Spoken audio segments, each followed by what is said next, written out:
देह के अनुसार जियोगे तो शर्मिंदगी पाओगे, बाइबल कहती है।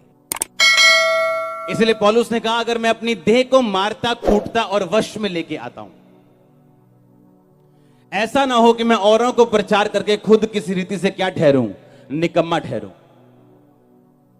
आप एक क्रिश्चियन हैं, आपकी ये सीट है एक विश्वासी होने की। आपके पड़ोसी को मालूम है आप भी विश्वासी हो, पर किसी दिन आपको गुस्सा है और आप गालियां निकाल रहे हो अपने मोहल्ले में, इसका मतलब आप निकम्मे हो। क्यों? कहता मैं अपनी देह को मारता कूटता और वश में लाता हूं ताकि मैं दूसरों को प्रचार करके खुद निकम्मा ना ठहरूं। आपकी लाइफ के कुछ मिरेकल्स, कुछ काम, कुछ हीलिंग्स, कुछ साल्वेशन फैमिली की तब होती हैं जब आप अपने शरीर के ऊपर काबू करते हो। कुछ मिरेकल्स आपकी लाइफ में ऐसे ही एंटर कर जाते हैं जब आप अपने शरीर के ऊपर क्या करते हो, काबू करते हो। पौलुस ने कहा मैं अपने शरीर को काबू करता हूं ताकि मैं दूसरों को प्रचार करके खुद किसी रीति से निकम्मा ना ठहरूं। प्रभु यीशु मसीह ने कहा जो मेरी सेवा करेगा मेरा पिता उसे क्या देगा, आदर देगा।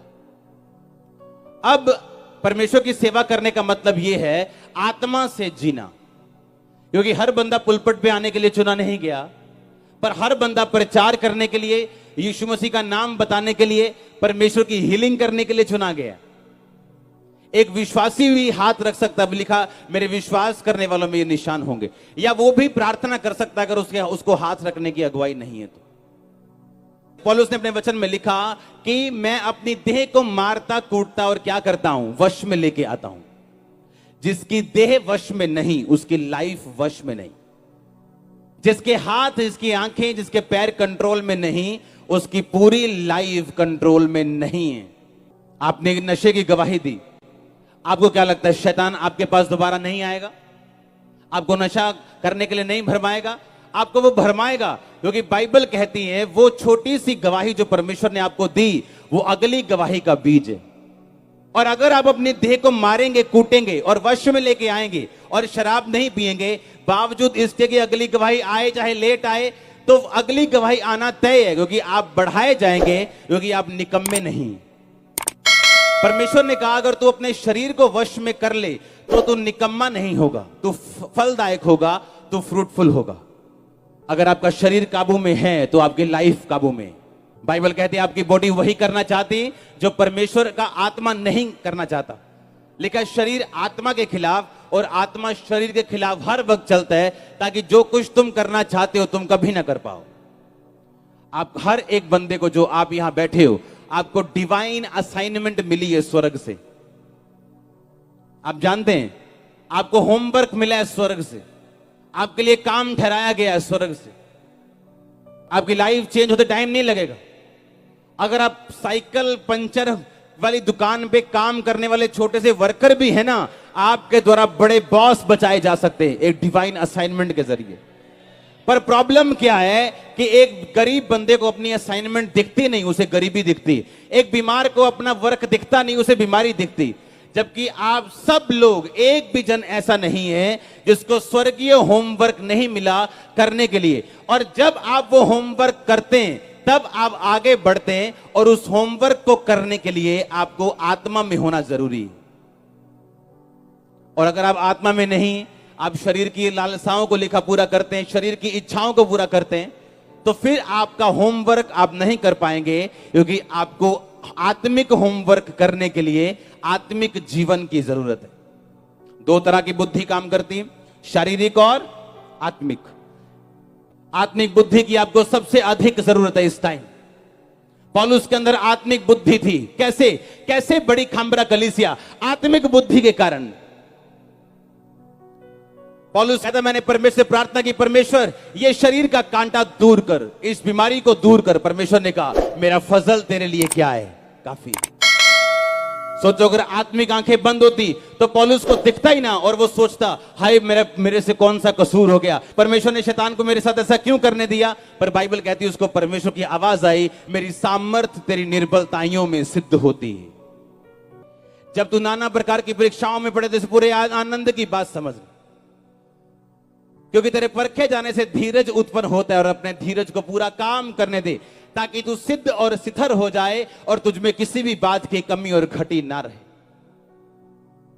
पर लिखा आजकल परीक्षा आनंद की नहीं दुखों की बात जान पड़ती है। प्रभु से प्यार करते हैं आप क्या? लिखा अगर आप प्यार करते हैं खुदा से और सच्चे बेटे बेटी हैं, वो आपको कोड़े मारेगा, वो आपको जांचेगा, आपको परखेगा। अगर तुम्हारी परख नहीं हुई तो तुम उसकी जायज संतान ही नहीं हो। आप जीतेंगे, आप लड़ेंगे, आप जीतेंगे। परीक्षा के साथ खुदावंद निकास करेगा, वो आपको आगे बढ़ाएगा। आप परीक्षा में उसके सच्ची बेटियां और सच्चे बेटे बन के निकलेंगे। का ये मकसद होना चाहिए, सिद्ध होना। आप एक दिन में नहीं हो जाओगे, एक साल 2 साल में नहीं हो जाओगे। आपको रोज काम करना पड़ेगा, रोज, एवरीडे अपने आप को जांचना होगा, अपनी कमी के खिलाफ लड़ना होगा, उसके लिए प्रेयर करनी होगी, उसको छोड़ना होगा। अपनी कमी को छोड़ने का सबसे इफेक्टिव तरीका क्या है? उस पर फाइन रखो, फाइन रखो। अगर आपने कहा खुदाबंद मैं 10 मिनट से ज्यादा फोन यूज नहीं करूंगा रोज, अगर आपने 12 मिनट किए, फाइन रखो। मैं 1000 रुपए फाइन करूंगा अगर मैं 12 मिनट यूज करूंगा। आप 2-4 बार फाइन भरोगे ना, आपकी आदत छूट जाएगी। अफ्रीका में बहुत ये आम था कि पास्टर्स व्यभिचार में, पैसों में गिरते थे। आज जो सबसे बड़ी दुनिया की चर्च है, पॉल योंगिचो की रिटर्न है, लेकिन जो ओरिजिनल में है वो नाइजीरिया में है।